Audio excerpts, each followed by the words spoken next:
This is WDEL, TV channel 12, Wilmington, Delaware, Philadelphia, Pennsylvania, and it is time now for the WDEL Morning News for this Thursday morning, May 28, 1953. Good morning, everybody. I am Peter Wiggins. Today is what's happening here. We will start off with a terrible tragedy in Ridley Township as a 7-year-old Holmes boy, Mark Warner, from 2316 Armstrong Avenue, drowned last evening in about 5 feet of water in a building development excavation near Armstrong Avenue and Hutchinson Terrace, about 500 yards from his home. Less than 2 hours later, 6 or 8 neighbors attended a meeting of Ridley Township Commissioners to protest such unprotected open ditches. George Remington, president of the commissioners, said that 2 years ago the board had passed an ordinance ordering all such excavation covering. We must make sure that this law is enforced, but it won't bring back the life which was lost tonight.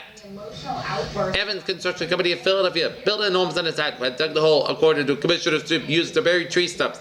The board ordered that the company notified that the excavation must be covered. That also had announced that immediately following the drowning, the pump was brought in and emptied the water from the pit. No, I was joking. It's a great March day, and JR said. Under the terms of the disputed will of Samuel D. Riddle, the 3 trustees will receive $200,000 each in commissions. The court was told yesterday as a contest over the millionaire men's wound up. It's a fair day and media which will wind up. The disclosure came when Robert W. Biddy, attorney who drew up the will and is one of the trustees named in it, was cross-examined on the amount of the commission designated for trustees.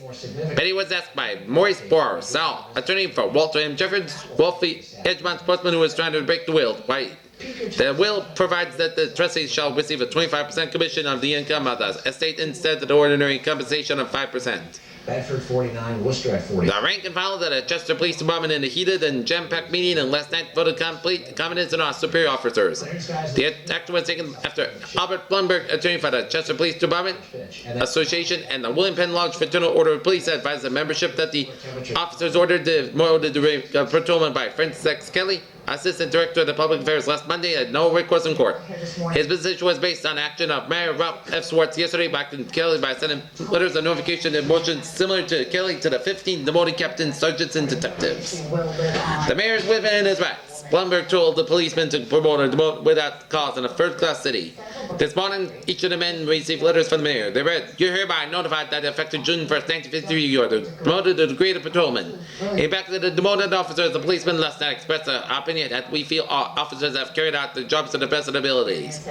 Blumberg was instructed to prepare a wire solution that is effective to be widely publicized by the press and radio. In addition, the resolution, according to Joseph Devlin, president of the 2 organizations, will contain an expression of resentment on the part of the policemen against which Continue to stir our souls. it construed as a blanket indictment on the police department by Kelly on Monday. The feeling was expressed that by criticizing the policemen affected by the demotions for failing to get rid of the city and advice. Kelly generalized it in such a manner to give the impression that all the policemen was guilty of neglected. Kelly this morning, however, denied that his charges were intended to include every member of the police department. Paris. Russia announced today that it has abolished the Soviet Control Commission in Germany and substituted as High Commissioner. Agents French press recorded the Moscow radio broadcast. West Point, the United States Military Academy, for the first time in a century and a half history, will graduate as a set of twins that exercises next Tuesday. They are Rob Roy and Thomas McGregor, sons of Colonel and Mrs. Thomas McGregor of Carmel, California. July 16th back in 2012. In Detroit, General Motors Corporation today quickly bowed to the demand that the CIO, United Auto Workers, that it meet record high pension payments are agreed to last Tuesday by Ford. In Seoul, violent fighting erupted along the Korean battle line today as more than 8,500 Chinese communists slammed into the Allied positions on the east, central, and western fronts. The Reds flew elements out of 3 regiments, about 6,500 men, into the assault along a 20-mile sector in Central Korea before dawn and wrested 5 outposts from South Korea. A few hours later, 3 minutes battalions, more than 2,000 men struck 5 strategic outposts on the western front of the Reds at Outpost Vegas. Carson Elko, Berlin, and East Berlin in the 8th Army said. Washington, word Allied diplomats wonder today whether the Republican administration may seriously consider radical charges in the far eastern policies if Korean truce talks collapsed. Their concerns stem from efforts to measure the ultimate impact and future decisions by President Nazar of ideas which Senate Majority Leader put forth in a speech read from at Cincinnati Tuesday night. Their daughter. Crews pulling minivan out of the water The second annual dance towards the harbor. be given by United Cerebral Palsy of Delaware County will be held tonight at Columbus Center started at 8. To shore. Jamie Lynn will be MC. The affair announced today that several top flight recording personalities may be on hand. Some were mentioned were Cindy Stewart, Dick Lee, Frank Murphy, the John Sisters, and the four Mattis brothers. Music will be furnished by the Monte Cristos Orchestra. Lynn reported the station WPWA will be broadcasting the show from 9 to 10 p.m. Tickets will be on sale at the Feinberg Record Shop, the Western Union Office, Smith's Newsstand, Parkside Hardware, and Sites 2 Pharmacies. Has won this case, including outburst in court. President in charges of allied appeasement and sellout in Korea. The South Korean government today spelled out its opposition to the latest allied truce proposal in a note to the United Nations Command.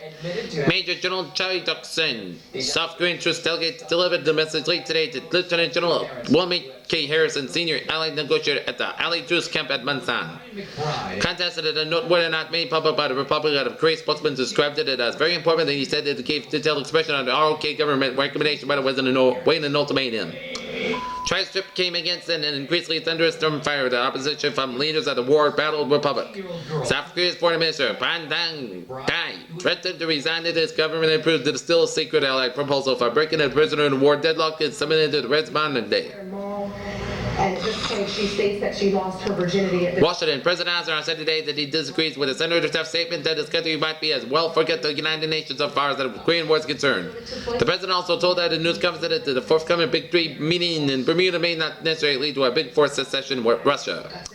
Developments would have to justify a conference with Soviet leaders, he said. The Big Three session is a planned meeting of Eisenhower, British Prime Minister Churchill, and the French Premier to be held at Bermuda later in the latter part of the month. Innocent children. In June. Being held on bail. Churchill said he hopes that it will be followed by a top-level meeting with the Russians on East-West tensions. Eisenhower's declaration that he disagrees with Taft was in response to a question. It is the widest divergence of opinion that he has developed between the president and the Senate Republican leader since the new administration took office.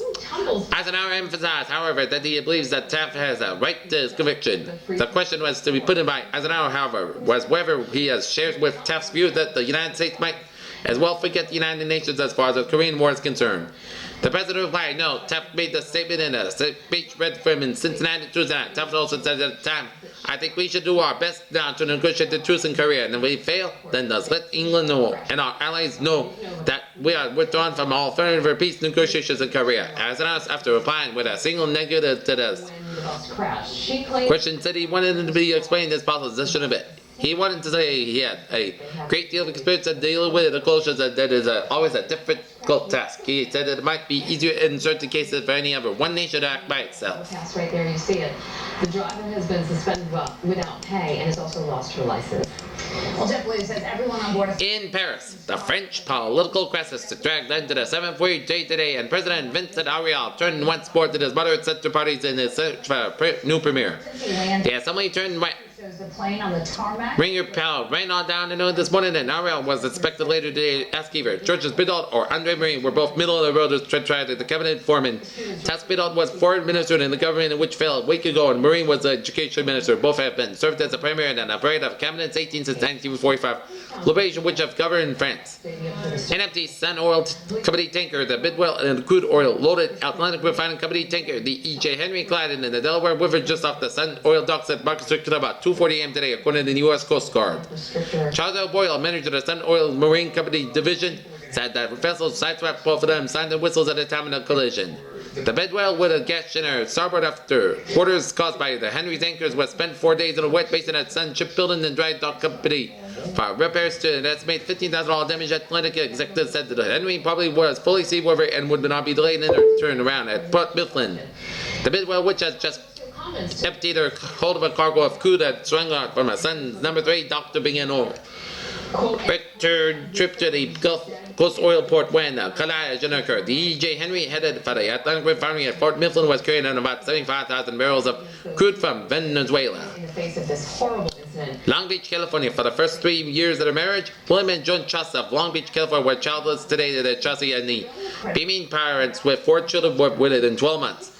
On April 18, 1952, Mrs. Chaucer gave birth to twin boys, David and Daniel, 4 weeks ago. She's again went to the hospital, and again the results were twins. Lawrence and Linda were born 6 weeks prematurely.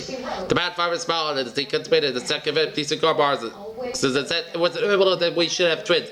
My father and John's grandfather were twins. It had to be this way. Horribly insulting and misinformed. How dare you? 13 four-year scholarships given to Chester High School senior to the Pennsylvania Industrial Chemical Corporation were announced today by Principal Carl Egan. The winner's names were disclosed within the first time before the committed the 3 years of the scholarship had been awarded at the annual class they exercise at the vocational gymnasium.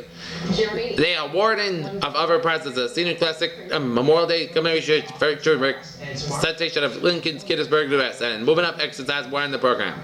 The Chemical Corporation with a plant that Chester has awarded 39 scholarships to local students in 3 years again since the winners were announced before. Commencement to draw attention to the importance of the scholarships. Additional amounts were made payable to the original $20,000. The fund was reached by $90,000. The group of winning seniors receives a total grant of $5,000 yearly. London, Moscow Radio today announced that the sudden close down of the Soviet-controlled Commission of Germany. The announcement said that the Soviet control of the Council of Ministers had agreed to the demolition of the Soviet-controlled Commission of Germany and the defeat of the Supreme Commander of the Soviet troops by performing the duties of control of the German Republic. The Soviet commander activities and a flight will be limited to the command of the Soviet troops in Germany, and the broadcast said. It added the USSR Council of Ministers has decreed opposed to the Supreme Commission of USSR. Germany will be interested in themselves in Berlin and has entrusted it with a representative interested in the America's #1 selling diet supplement. Soviet Union in Germany. The announcement said that Vladimir Semenov, a member of the Soviet Foreign Minister College of Man and appointed the Supreme Commissioner. The new commissioner will watch over the activity of the foreign organs of the German Democratic Republic from the point of view of the fulfillment of the undertakings arising from the Potsdam decisions of the Allied powers in Germany. He also will maintain operating relations with representatives of the occupation powers of the USA, British, to the defense on questions of a general nature arising from agreed decisions of the foreign powers of Germany. Chester deceased veterans will be honored Saturday at a day-long ceremony sponsored by the Chester Veterans Council. The program will begin with a half-dozen individual ceremonies at 9 a.m. at cemeteries, veteran environments, and the Wilson Line. Pier 1 Navy men will be remembered. At 1 p.m. parade will begin at Morton and Millwall Avenues and proceed to Chester Rural Cemetery, where Judge Henry J. Sweeney will meet. The speaker at memorial service begin at 2:30 p.m.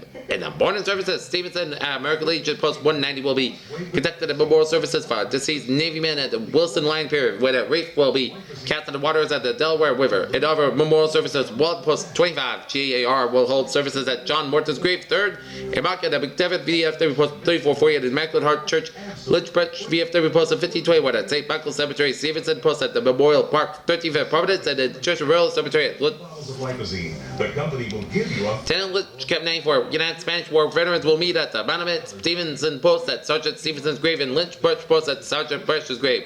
is not available in store. In preparing cemeteries at various monuments, the council has spent some $500 on refurbishing monuments, markers, and other equipment. The parade will include units from all the members of the Veterans Council, bring surf components at Chester Alex Band, Chester High School Band, and Marcus High Fire. More doors. Visit Your company, Marcus Hook Fire Company, Band, and Warrior Girl Scouts. Participating in the 2-3 p.m. ceremony will be Reverend Jack Letherland, Marcus Hook, Baptist Church, Councilman George C. Smedley, Mayor Welfare Swartz, Council Commander Elias T. O'Donnell, and Chairman Harry E. Mills. Boston Metro and On to the weather, fair continued. really so much Cool today, tonight, and tomorrow. but that nuisance, Right now, both Philadelphia and Wilmington, 56 degrees. And that is going to be it for the WDEL Mid-Morning News for this May 20th, 1953 on a Thursday. Peter Woods, have a good day. We'll see you later. Bye-bye, buddy. more significant rain shower activity through the morning hours, but we'll have the drizzle in the mid.